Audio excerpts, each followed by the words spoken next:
Hi, in this lecture, we will be discussing about a very important machine learning concept, what we call model generalization through cross-validation.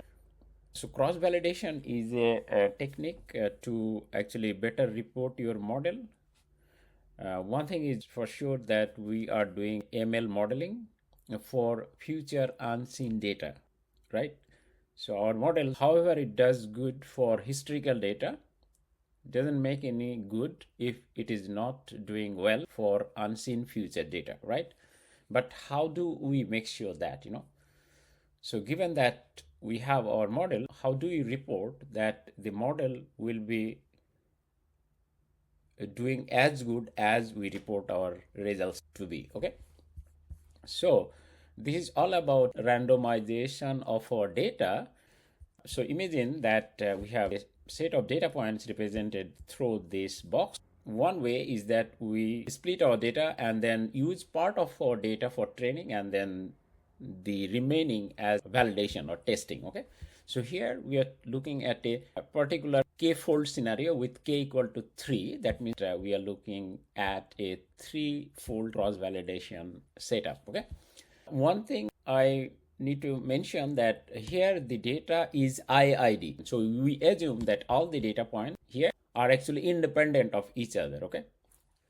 Okay, so we are talking about a 3-fold cross-validation setup. As for this figure, we have splitted our data into 3 equal parts.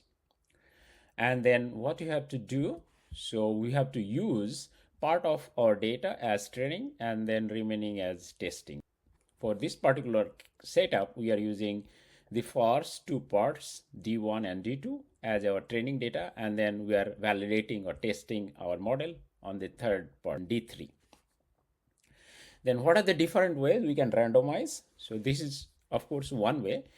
The second one is that let's use D2 and D3 as our training data and then validate on D1. Okay. And we have another remaining combination left where we will use a combination of D1 and D3 as our training data, and then we will test on D2 data portion. Okay, so what happened? By using 3-fold cross validation, we were able to randomize all the combinations. Okay, if you do a 5-fold cross validation, then your randomization setup will be bigger than the 3-fold cross validation. But the whole idea of k-fold cross validation is you split your data into k splits and use k minus 1 split as your training data and then validate or test on the remaining data portion. And you just do for all the combinations and you report as your k-fold cross validation results. This is one standard way to report how good or bad your model is. Description box, you will find a notebook where we have shown how to do the cross validation for a practical problem. Okay.